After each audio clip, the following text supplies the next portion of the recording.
जो से टकराते हैं अधिकार मांगे नहीं जाते, अधिकार तो छीने जाते हैं। खुद सोचिएगा कि हमने इस वोट की रक्षा सन 1950 के बाद कितनी बार मजबूती से की है, ये खुद सोचिएगा घर जाकर। और अगर आप एक बार इस वोट की रक्षा करके अपने मताधिकार का सही प्रयोग करके इस देश के अंदर अंबेडकरवादी व्यवस्था के लोगों को स्थापित कर दें तो मैं लिख करके देता हूं, लिख लीजिए, ये देश हित की बात है कि इस देश को सोने की चिड़िया बनने से कोई रोक नहीं पाए। आज लोग चीख चीख कर कहते हैं भारत माता की जय करते हैं, ना जाने क्या क्या कसीदे पढ़ते हैं देश के विषय में। मैं उनको भी बता दूं कि साहब, चाहे मुख्यमंत्री महोदय हो, चाहे प्रधानमंत्री महोदय हो, चाहे संघ प्रमुख हो, कि भारत जो है भारत मजदूर गरीब किसानों का देश है। जब तक यहाँ का गरीब मजदूर किसान उन्नत नहीं होगा, भारत उन्नत नहीं हो सकता, किसी कीमत पर नहीं हो सकता। और अगर भारत माता की जय कहने से भारत उन्नत हो सकता हो तो मैं लिख करके देता हूं, भीम आर्मी का इतना कार्यकर्ता पूरे देश के अंदर है कि अगर एक बार आवाज उठा दे तो संसद में बैठे लोग भी बहरे हो जाएंगे, इतनी तेज हम कह सकते हैं। लेकिन मुझे पता है, मेरी टीम जानती है कि भारत माता की जय कहने से देश का उद्धार नहीं हो सकता, यहाँ के गरीब मजदूर किसान का उद्धार नहीं हो सकता, यहाँ के दलित पिछड़े आदिवासी का उद्धार नहीं हो सकता। हमें कुछ ना कुछ करना पड़ेगा। सिर्फ इस देश में दो व्यवस्थाएं प्रभाव पर हैं और ये व्यवस्था आज से नहीं, ये गौतम बुद्ध के समय से और उससे भी पहले से है। आज उस व्यवस्था का नाम मनु की व्यवस्था है, पहले भी उस व्यवस्था का नाम मनु की व्यवस्था था, जहां गैर बराबरी आडंबर, जहां महिलाओं का शोषण, अछूतों के ऊपर अत्याचार, गैर बराबरी की पूरी व्यवस्था स्थापित है।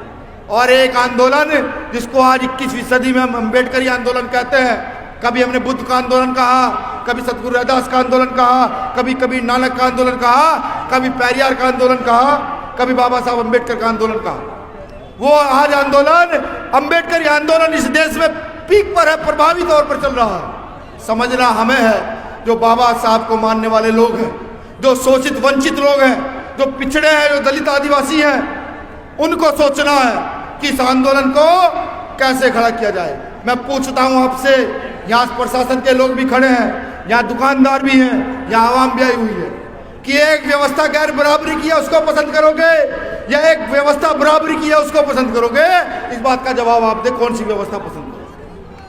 गैर बराबरी की व्यवस्था पसंद करोगे ना, तो उस व्यवस्था का नाम ही अम्बेडकरवाद है।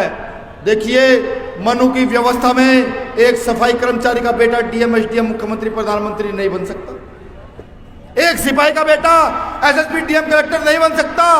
लेकिन अम्बेडकरवादी व्यवस्था में एक मजदूर, किसान, सफाई कर्मचारी का बेटा भी इस देश का मुख्यमंत्री, प्रधानमंत्री बन सकता है।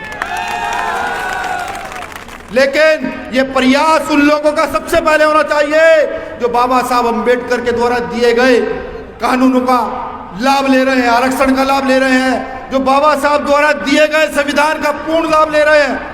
मैं आपको बता दूं, अगर मुझ जैसा शख्स यहाँ बोल रहा है, ये सब लोग खड़े हैं, ये मुझे संविधान का आर्टिकल 19 आज़ादी देता है कि मैं अपनी बात को कहीं भी गली, सड़क, चौराहे पर खड़ा होकर रख सकूं। यही आज़ादी आपको भी देता है। लेकिन जिस व्यवस्था को तोड़कर बाबा साहब अम्बेडकर हमें ये अधिकार देकर के गए, क्या हमने बाबा साहब अम्बेडकर के कार्य को आगे बढ़ाने का प्रयास किया? क्या बाबा साहब अम्बेडकर जो लोकतंत्र में वोट की कीमत बता करके गए, उस वोट की कीमत को समझने का प्रयास किया? क्या काशीराम साहब जो सपना इस देश की व्यवस्था में स्थापित होने का बता करके गए, क्या उस सपने को पूरा करने का हमने प्रयास किया? नहीं। मध्य प्रदेश के साथ साथ पूरे देश में हमारी इतनी आबादी है कि जिस गली, चौक, चौराहे, मोहल्ले पर निकल जाओ, एक जय भीम कह दो 100 लोग आ जाते हैं। उन लोगों को जरूरत पड़ती होगी गाड़ियों की, मोटरों की, भीड़ इकट्ठा करने के लिए। हम लोगों को जरूरत नहीं पड़ती, हमें तो सिर्फ कहीं खड़े होकर एक बार जय भीम कहना पड़ता है। वहाँ जो है हमारे लोगों की अनगिनत संख्या होगा। अब इसी का ही प्रयोग करने का समय आ चुका है। मैं जानना चाहता हूँ, जब से भीम आर्मी बनी है, मध्य प्रदेश की कोई ऐसी घटना हो जहाँ भीम आर्मी का कार्यकर्ता जाकर ना लड़ा हो, वो मुकदमे लगकर जेल गया है, वो सजा काटी है, लेकिन वो पहुंचा है, हर जगह पहुंचा है। जब वो बिना राजनीतिक सत्ता प्राप्त किए इतनी ताकत के साथ प्रशासन के सामने, सरकार के सामने खड़ा हो सकता है, तो सोचिए जब आप में से एक व्यक्ति निकलकर विधायक बनेगा, एक व्यक्ति निकलकर एमपी बनेगा, एक व्यक्ति निकलकर यहाँ का मुख्यमंत्री, प्रधानमंत्री की ओर अग्रसर होगा, तो समझिए आप कितने ताकतवर होंगे। जब आपके घर में, पड़ोस में आपके बीच से निकला हुआ व्यक्ति विधायक होगा, क्या आपके पर अन्याय अत्याचार हो सकता है? हिम्मत है कलेक्टर की वो आपकी बात ना माने, हिम्मत है प्रशासन की वो आपकी बात ना माने, माननी पड़ेगी।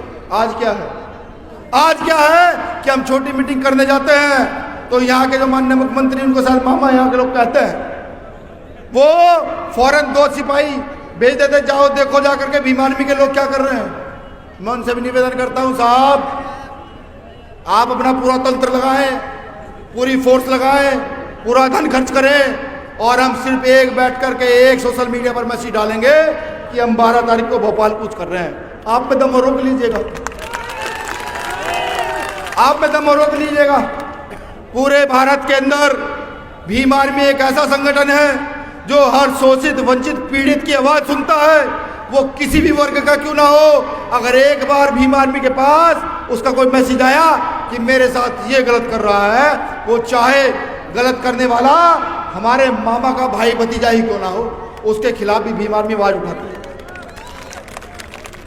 मैं बता दूं ओबीसी समाज के लोगों को भी, जब यहाँ निकाय चुनाव था और ओबीसी समाज का आरक्षण खत्म कर दिया गया था, उस समय भीम आर्मी ने ताल ठोकी, भाई चंद्रशेखर आजाद, हम सब लोग मिलकर यहाँ आए, सरकार ने पूरी ताकत लगाई, लाठियां बाजी, जेल भेजा, लेकिन हमने अपनी वो जो हमारी ताकत के आरक्षण की, उनके मुंह से उसको निकालने का प्रयास किया। ये आंदोलन आप भी लोगों को मजबूत करना है, आप भी लोगों को चलाना है। इस आंदोलन को दिशा दशा देना आप ही का काम है। पहले भी आपने इस आंदोलन को दिशा दशा दी है, और खास तौर से चंबल के लोगों ने यह आंदोलन बहुत मजबूती से खींचा है, यह आंदोलन बहुत मजबूती से खींचा है। मुझे पूरी उम्मीद है कि अगर इस आंदोलन में शहादत देने की बात आएगी तो सब भारत में सबसे पहली भूमि कोई होगी तो चंबल की भूमि होगी। चंबल के लोगों ने पहले भी किया। मुझे यह भी विश्वास है कि जो बात भाई चंद्रशेखर आजाद अपने मुंह से निकालते हैं, मध्य प्रदेश में जन्मा प्रत्येक वो साथी जो फूले साहब अम्बेडकर की विचारधारा में विश्वास रखता है, जो संविधान में अपनी विश्वास रखता है, जो प्रगतिशील दिमाग रखता है, जो ये चाहता है भारत की गैर बराबरी बंद हो, वो भाई चंद्रशेखर आजाद जी के साथ कंधे से कंधा मिलाकर चलने का काम करे। मैं शुक्रगुजार हूँ यहाँ की कमेटी का, प्रदेश कमेटी का, दिल्ली से आए हमारे प्रभारी भाई भाटी जी का, और तमाम हमारे प्रदेश की कमेटी, जिले की कमेटियों का आभार कि इतना भव्य कार्यक्रम सजाया। और सबसे बड़ा आभार चंबल के लोगों का कि वो पूरी ताकत के साथ यहाँ आए। इस वादे के साथ मैं विदा जाऊंगा कि 12 फरवरी को आप अपने साथ भोपाल में उतरेंगे, बीएचएलई मैदान पर नीला झंडा लेकर उतरेंगे, जय भीम के जय घोष के साथ उतरेंगे, भीम आर्मी जिंदाबाद के साथ उतरेंगे, आजाद समाजी पार्टी जिंदाबाद के साथ उतरेंगे, और बताएंगे यहाँ की सरकारों को, तुम मूंछ काटोगे, तुम घोड़ी नहीं चढ़ने दोगे, तो तुम पानी पीने पर मारोगे, तुम जाति के नाम पर बलात्कार करोगे, हम तुम्हारे नाक में दम कर देंगे, चिंता मत करो, ये बताएंगे।